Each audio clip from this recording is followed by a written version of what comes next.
RP भी NDTV में है, बट आप लोग क्या देखते हैं कि जो इतना देखना पसंद करते हैं, और आप जितने यहाँ पर बैठे हुए बच्चे सब लोग आपका फैन बन चुके हैं, इसका मेन कारण क्या है? कारण देश की महंगाई है। कोई सस्ता और अच्छा एंकर ढूंढ के लाओ। सर आप ऐसे ही चलती रहिए, देश आपके साथ है। नहीं नहीं, देश उनके साथ हो जिनको आगे ले जाने की जिम्मेदारी है।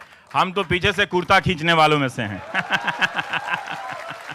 सर आपसे मेरा ये क्वेश्चन है कि आप अपनी अंतिम बार होम टाउन कब गए थे, गांव कब गए थे, और अब जाते हैं तो जब आए थे तो क्या आपको अंतर महसूस होता है? देखिए, मेरा उस मोतिहारी से बहुत भावनात्मक लगाव है, और उस लगाव की वजह मेरे पिताजी हैं। अब वो इस दुनिया में नहीं हैं, तो जब थे तो काफ़ी जाना पड़ता था, और अब वो नहीं है तो उनकी वजह से मैं नहीं जा पाता हूँ। क्योंकि जाना सिर्फ मेरे लिए मोतिहारी जाना नहीं है, मतलब मैं इस तूफ़ान से गुजरने लगता हूँ, मैं संभाल नहीं पाता हूँ। तो इतनी गहरी यादें जुड़ी हुई हैं कि मैं भागता रहता हूँ उससे। लेकिन मैं छठ में गया था, मेरी बड़ी माँ गुजर गई थी, तब मैं गया था।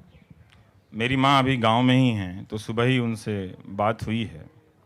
वही बताई कि लोग यहाँ बड़ा खिसियाई चला था, केहू के पास पैसे नहीं थे। हम बोले काहे तरह लगे, पैसा नहीं क्या? पैसा तो देवे कहीं नहीं है तरह के, तो सब दे दिला। 1000 का 100 रुपया का कुछ मिलते नहीं खे, ना घर में आलू आवता ना सब तरकारी आवता। तो मैंने किसी को कहा कि भाई सब्जी भेज दो माँ के लिए जरा सा घर में। तो संबंध है, पर जाना इतना आसान नहीं है मेरे लिए। रवीश भाई, दर्शकों से हम सवाल पूछवाएं, लेकिन ये जो बात आपने कही, अपनी भाषा, जो अपनी बोली जो आपने बोली इस भोजपुरी में, जब आपने एंकरिंग में इसका इस्तेमाल किया, वो डेलिब्रेट था या बस अगर मैं वहाँ बैठा हूँ तो अपनी बात पहुँचाना ज़्यादा ज़रूरी है, वहाँ पर बोली, भाषा, उच्चारण, व्याकरण ये सब नहीं आएगा? नहीं, मुझे लगता है कि मुझे मालूम नहीं कि कौन देख रहा है कौन नहीं देख रहा है। तो आप जो सामान लेकर गांव से आए हैं, कम से कम वो तो दिखाइए, है ना।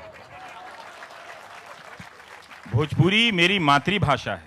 जब हम लोग अपने घरों में हिंदी को बोलने बरतने लगे तो बड़ी माँ बहुत डांट देती थी कि आई बड़े पटना से अंग्रेजी बोलता रहे।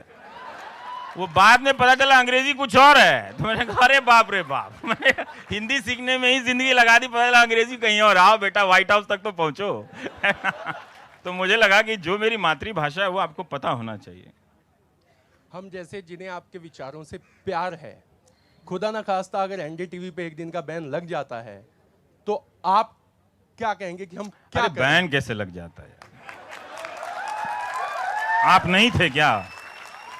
आप लोग नहीं हैं, तो जब आप रहेंगे तो कैसे बैन लग जाए? यहां खड़ा होके न्यूज पढ़ देंगे सड़क पे, क्या है? मैंने कहा कहीं संविधान में लिखा है कि पत्रकार न्यूज पढ़ेगा तो स्टूडियो में ही पढ़ेगा? कहीं पढ़ देगा, पार्क में पढ़ देगा, गाड़ी में पढ़ देगा, नहीं होगा तो बाथरूम बंद करके जैसे गाते हैं वैसे न्यूज पढ़ देंगे। इसमें क्या है? करो जो करना है करो, बैन करना है बैन करो, बंद करना है बंद करो, जो करना है करो। क्या करें? हम तो न्यूज पढ़ लेंगे बाथरूम में बंद करके, तो क्या करो, रोक लोगे क्या? ये आखिरी कि जो आज के दौर में पत्रकारिता करना इतना कठिन हो गया है, तो क्या आगे या और कठिन होता चले जाएगा? और जो पत्रकारिता में 2 धड़े बन चुके हैं, क्या वो धड़े और ज्यादा बनेंगे या हाँ, वो ज्यादा बनेंगे, वो ज़्यादा बनेंगे। और देखिए, हम किसी पत्रकारिता में कभी आदर्श दौर में तो रहे नहीं। आप गणेश शंकर विद्यार्थी जैसे तो कोई होंगे नहीं। आप भगत सिंह की टिप्पणियाँ पढ़ लीजिए, गांधी की टिप्पणियाँ पढ़ लीजिए, हर दौर में ऐसा कोई स्वर्ण युग नहीं रहा। पर अंततः ये पत्रकारिता को ठीक करने की लड़ाई पत्रकार की व्यक्तिगत लड़ाई बन जाती है। हम चाहते हैं ये आप ये समझें इस बात को। आप जो अखबार खरीद रहे हैं, जो चैनल देख रहे हैं, उसके हेडलाइन को बहुत बारीकी से देखिए कि राजा का उसमें स्थान है, आपको देखना पड़ेगा ना। गुणगान ज़्यादा है तो शक करना चाहिए, स्थान ज़्यादा है तो भरोसा रखना चाहिए कि कुछ अच्छा होने वाला है। जब समस्या का पता होगा तभी तो राजा अच्छा करेगा ना। बहुत धन्यवाद आप सभी का, रवीश भाई। अरे सर, यही काम करने दीजिए ना। अभी तो इश्क में बैठे हैं, आप राजनीति में ले आए हैं। जो लोग राजनीति में हैं उनको मुझसे इतनी तकलीफ है, अब आप वहाँ भी पहुँचा देंगे तो दिन भर वहाँ भी सब तकलीफ में रहेंगे। और पत्रकार राजनीति में जाएगा तो हार जाएगा, आप ही लोग वोट नहीं देंगे। भाई बागों में बाहर हमसे क्यों पूछ रहे हो? एटीएम के पास कतार है, जाके देखो। हमसे क्यों पूछ रहे हो? जब आप किसी गांव से या छोटे शहर से आते हैं तो यहाँ पे बातें होती कि अगर आपके पास कांटेक्ट नहीं तो आप एंकर नहीं बन पाएंगे, तो क्या आपके साथ भी ऐसा कुछ हुआ? नहीं नहीं नहीं, ऐसा नहीं है। तो एक मौका आता है, चांस आता है। नहीं, ऐसा नहीं है कि नहीं।